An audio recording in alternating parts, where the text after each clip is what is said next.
मऊ के मधुबन से विधायक और यूपी सरकार में कैबिनेट मंत्री दारा सिंह चौहान ने इस्तीफा दे दिया है। राज्यपाल को इस्तीफा सौंप करके ये बोले कि यूपी में पिछड़े, दलितों, किसान, बेरोजगारों की बात नहीं हो रही थी। ऐसे में इनके उपेक्षा की शिकार को देखते हुए मैं आज कैबिनेट से इस्तीफा दे रहा हूं। लेकिन दारा सिंह चौहान ने जो इस्तीफा दिया उसका मऊ जनपद में चर्चा है कि वो तो पहले से तय था। दारा सिंह चौहान मौसम वैज्ञानिक हैं, वो पार्टी छोड़ दिए तो कोई बड़ी बात नहीं है। तो यहाँ पर मऊ जनपद के तमाम लोग हैं, इनसे जानना चाहेंगे कि दारा सिंह चौहान जो इस्तीफा दिए हैं उसका मऊ की राजनीति पे, यूपी की राजनीति पे क्या असर पड़ेगा। क्या नाम है आपका? अश्विनी कुमार मिश्रा। मिश्रा जी, क्या असर होगा दारा सिंह चौहान पार्टी छोड़ दिए? कोई फर्क नहीं पड़ेगा सर जी। सिर्फ चेहरा बदलता है सर, इन लोगों का कर्म नहीं बदलता है। हाँ, कल भी पब्लिक को धोखा देते थे, आज भी दे रहे हैं। हाँ। तो आज भाजपा में थे तो धोखा दे रहे थे वो। अगर धोखा नहीं दिया होता तो पब्लिक की हाल ये नहीं हुई होती।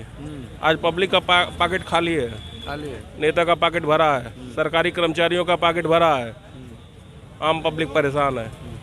तो दारा सिंह चौहान जैसे अब पार्टी छोड़ के जा रहे हैं, सपा में जा रहे हैं, तो क्या मऊ भाजपा को कमज़ोर करेंगे आप?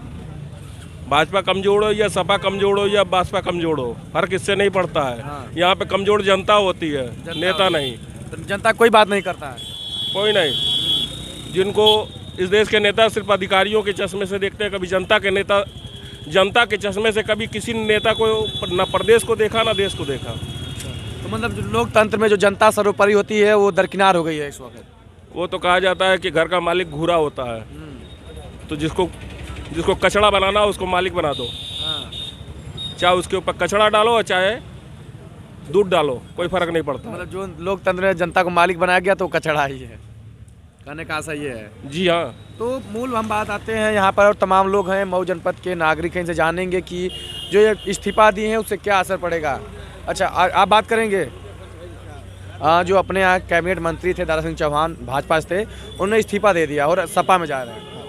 देखिए, इसे पार्टी के ऊपर तो कोई असर नहीं पड़ेगा। चुनाव में जीतेंगे तो योगी जी ही, क्योंकि एक राजनेता के बाहर जाने से पार्टी से कोई फर्क नहीं पड़ने वाला है। 2022 में आएंगे तो बाबा ही। 22 में बाबा आएंगे, लेकिन एक एक कड़ी जोड़ के पूरा एक हार बनता है। तो बाबा के जो कैबिनेट की कड़ियाँ थी वो टूट रही हैं, बिखर रही हैं। कोई बात नहीं, बाबा की कड़ी भी और भी मजबूत है। कैसे मजबूत होगी?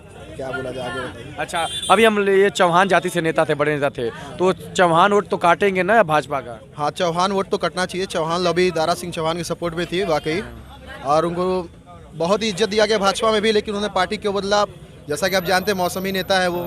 मौसम का रुख किधर चल रहा है उधर वो पलट गए। मौसम का रुख बदल गया क्या सपा की तरफ? दिखता तो ऐसा नहीं है, लेकिन लोग कह रहे हैं। तो दारा सिंह चौहान जी भी लग रहा है किसी की साजिश में फंस चुके हैं। और ये भी तो बोल सकते हैं, उन्हें मौसम का अनुमान है, मौसम क्या होने वाला है। जैसे बसपा से भाजपा में आ गए, अब भाजपा में सपा में जा रहे हैं, तो उन्हें मौसम तो सही पता चल रहा है। देखिए, मौसम का अनुमान तो वैज्ञानिक भी नहीं सही लगा पाए। ये तो फिर भी राजनेता है। संभावनाएं तो प्रबल होती हैं। संभावना तो कुछ भी, संभावना तो कांग्रेस की भी है। हाँ। राहुल गांधी के भी आने की संभावना है, मोदी जी के हारने की भी संभावना है। हाँ। तो संभावना तो कुछ भी हो सकता मतलब है। राजनीति में संभावनाएं जा रही है। संभावना, देखिए, संभावना पूरी दुनिया टिकी है। संभावना से ही लोग आगे सोच बदलते तो हैं। आपको क्या लगता है कि वर्तमान सरकार कैसी रहेगी? वर्तमान सरकार तो बहुत अच्छी थी। देखिए, खासकर स्टूडेंट्स के लिए योगी जी ने बहुत काम किया है। जैसे में उन्होंने हम लोग को लैपटॉप दिया, टैबलेट दिया। लैपटॉप मिला आपको? हाँ, मिलने वाला था, लेकिन अभी चुनाव आचार संहिता लगी इस वजह से नहीं मिल पाया है। 5 साल तो नहीं बांटे। हाँ, चुनाव आ रहे बांटे, लेकिन तब भी बहुत कुछ किया उन्होंने। स्कॉलर छात्रवृत्ति दी उन्होंने। तो पिछले हर सरकारों में मिलता था, तो कोई बड़ी बात है नहीं। हाँ, ठीक है। उसके साथ हम लोग को मतलब काम बहुत किया उन्होंने स्टूडेंट्स के लिए। जैसे आपने, क्या नाम है आपका? मेरा नाम आशुतोष कुमार सिंह है। सिंह साहब हैं इसलिए पसंद कर रहे हैं क्या? नहीं, ऐसा कुछ नहीं है। जातिगत संबंध मत लाइए इसमें कुछ भी। पार्टी अच्छी है, योगी सरकार। ये अभी दारा सिंह चौहान इस्तीफा दिए तो उन्होंने इसमें बोला, देखिए पूरे 5 साल नहीं बोला, आज बोल दिए कि युवा परेशान है, किसान परेशान है, दलित परेशान है, पिछड़े परेशान है। तो 5 साल बाद उनको याद आए। देखिए, परेशान तो कोई नहीं, इससे पहले वो खुद भाजपा में थे। हाँ। तब तक परेशानी तो उन्हें याद नहीं आई। आज मौसम बदल दिए तो सब परेशानी याद आ रही है उनको। लेकिन ये मान रहे हैं कि मौसम समझ में आ रहा है उनको थोड़ा। हाँ, लिख तो रहा है उनको कि मौसम बदलने वाला है। तो देखिए, युवा हैं, बड़े समझदार हो गए युवा भी। चाचा, का नाम बा? क्या करेंगे पूछ के, जो है ये बताइए। अरे हम पत्रकार हैं, भी जानना चाह रहे तो हम नहीं कुछ कह पाएंगे ना। हाँ। हम नहीं कुछ नहीं बोलना चाहते हम लोग। वजह अब वजह भी नहीं बताएंगे ना। अच्छा, सरकारी नौकर हैं क्या? हाँ। महंगाई में कुल ठीक ठाक बा? सब ठीक है, इन्हें राग अपनी अपनी डफली सबकी है। जनता की समस्याओं में बात होती है सरकार में?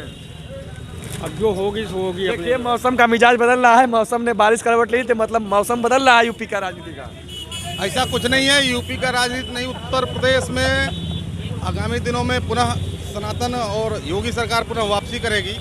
और आप कह रहे हैं कि बदलाव, तो बदलाव ऐसा कुछ नहीं है। अभी आप जो देख रहे हो आयातित नेता है जो मौसम के हिसाब से बदलते रहते हैं, तो इनके आने और जाने से कोई फर्क नहीं पड़ता। ये मधुबन विधानसभा से अभी जिनकी बात कर रहे थे दारा जी की, तो ये आयातित नेता थे, इनकी कोई जान पहचान खुद की नहीं है, ये पार्टियों से अपनी पहचान बनाते हैं। अच्छा, ये कहाँ पहचान है? मतलब जब तक भाजपा में थे तो पहचान थी, भाजपा ने बुलाया पहचान था, आज भाजपा को छोड़ दिए तो सबसे निकम्मे हो गए। नहीं, निकम्मे कब आपने कहा? हमने तो निकम्मा कहा नहीं, हमने कहा उनकी खुद की कोई जमीन नहीं। अगर आपको जानना हो तो मधुबन विधानसभा में जाइए। मधुबन विधानसभा कैसे बन गए थे? जमीन क्या? हाँ, वो पार्टी की है ना, वो पार्टी से इनकी पहचान थी। तो विधायक इनकी खुद की पहचान नहीं होती है। 4 दिनों में आते हैं, 4 दिनों में इनको विधायक बनती है। भारतीय जनता पार्टी की पहचान होती है और भारतीय जनता पार्टी में इनका कदकाठी थी।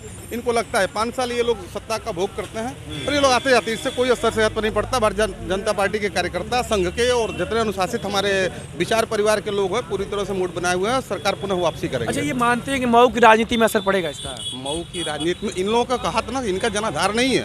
चौहान जाति के हैं, मऊ में चौहान बड़े प्रबल हैं। हमारे यहाँ से जो चौहान का बेल्ट है, और चौहान में मूलतः हमारे यहाँ से एक महामहिम बनाया गया है फागू चौहान जी, तो हमें नहीं लगता कि इन पर कोई भी जातिगत कोई असर नहीं पड़ेगा। सपा मजबूत होगी।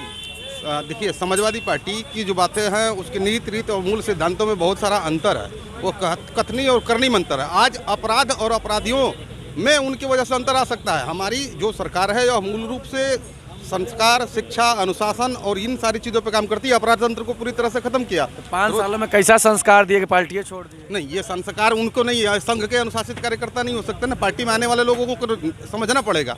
देखिए, संस्कार की चीज़ों के लिए आपको अनुशासन बचपन से चीज़ें आती हैं। तो ये आयातित नेता, एक शब्द मैंने यूज किया, आपको आयातित नेता जो आते हैं जाते हैं, ये इनकी मतलब लगता है पैसा दे के बुलाओ ले जाओ? नहीं, इनको क्या है ना, जैसे पार्टी को उस समय हमारे पास में जनाधार नहीं था। इनके आने के बाद से हमारे जो जनाधार, जो हमारी पार्टी में 5 साल ने सत्ता में भोग किया, आज हमारे पास में पिलर के रूप में ये लोग थे। पिलर जाते हैं, कोई असर नहीं पड़ा। बात ये पिलर पे खड़ा था, पिलर जब हटेगा तो कुछ तो मकान। अरे इनके आने से जो संघ और पार्टी के जो लोग हैं वो स्वतंत्र रूप से अपनी राजनीति करेंगे। उनकी जगह खाली होने से हमारे पार्टी और संघ के जो लोग थे उनकी जगह को इन लोगों ने लिया। ये माना जा था कि इनका टिकट कटेगा मऊ में, तय था पहले से। जो टिकट कटने थे उन टिकट कटने वाले टिकटों में इनकी सूची थी और इस बात को लोग जान गए थे कि मेरा टिकट कट रहा है। तो पत्ता जहाँ से कट रहा है ये लोग पहले से निकल रहे हैं ताकि ये जान जाए कि जनता में इनकी क्या छवि है। देखिए, एक दारा सिंह चौहान को लेकर यह भी चर्चा चल रहा कि ये मौसम वैज्ञानिक है, लेकिन ये भी तय माना जा रहा था कि इन्होंने अपने क्षेत्र में न कोई काम किया, न जनता के बीच में रहे। ऐसे में उनका टिकट कटना तय माना जा रहा था, तो मजबूरी में उनको पार्टी बदलना ही था। लेकिन यह भी तय है कि दारा सिंह चौहान हो या स्वामी प्रसाद मौर्य, ये लोग मौसम वैज्ञानिक हैं। इनको पहले से ही पता चल जाता है कि किसकी सरकार आने वाली है, तो पार्टी बदल लेते हैं। ऐसा मान रहे हैं? जी, ऐसा कुछ नहीं है। इनको पहले से, इनको जहाँ से बैठे, देखिए हमारे यहाँ संघ और इन सारी चीज़ों में आप ख्याल करिएगा, इनको श्रम विभाग दिया गया था। ये आए थे, इनका सम्मान था, कहीं से इनके सम्मान में कोई कमी नहीं थी। इनको श्रम विभाग जैसा एक पद भी दिया गया था। हालांकि वो हम किन चीज़ों को, ये पहले अटैचमेंट वाले पद हुआ करते थे, जो भी मंत्री होते थे उनको साथ में एक पद दे दिया जाता था, इनको जाना जाता था। अभी हमारे यहाँ देखिए, माननीय श्री मंत्री ब्रजेश पाठक जी हैं, उनको सारे संगठन के मूल कार्यों में रखा गया। तो जानते हैं ना कि कौन आदमी क्या कर सकता है। एक और मऊ में हम अनुभव करें, मऊ माहौल बन रहा है, बाहरी और स्थानीय का माहौल बन रहा है, तो इसका भी असर पड़ेगा क्या? देखिए, बाहरी और स्थानीय, पहले तो हम लोग जिस प्रदेश के निवासी हैं, सभी लोग कहीं ना कहीं इस देश के वासी, हम सभी अपने हैं। स्थानीय मुद्दों में जब ये लोग आयातित नेता जाएंगे तो स्थानीय लोगों को तरजीह मिलेगी। और आज हमारे यहाँ से मऊ का कोई विधायक होगा, ये जान के रहिए, कोई ना कोई, जैसे एक घोसी विधानसभा में देखिए विजय राजभर जी को टिकट दिया गया, आज घोसी से वो विधायक हैं। इस बात को लेकर बहुत लोगों में खुशी है कि अपने यहाँ का कोई घर का बेटा है। ये खुशी हो रही है, मुद्दा बन रहा है। तो देखिए, ये भी मुद्दा था, लेकिन मौसम का मिजाज काफ़ी बदल रहा है। बारिश हो रही है, लेकिन यूपी की राजनीति में गर्माहट बढ़ रही है। फिर से बोल रहा हूँ कि बारिश की वजह से ठंडी बढ़ रही है, सर्दी बढ़ रही है, और इसी सर्दी के बीच में जो माहौल है वो लगातार गर्म होता जा रहा है। अब देखते हैं विधानसभा चुनाव में सरकार कौन बनाएगा, लेकिन ये नेता जो अपना इधर से उधर कर रहे हैं, ये जनता को केवल नचा रहे हैं। बाकी इनका मूल मुद्दा है सत्ता में बने रहना।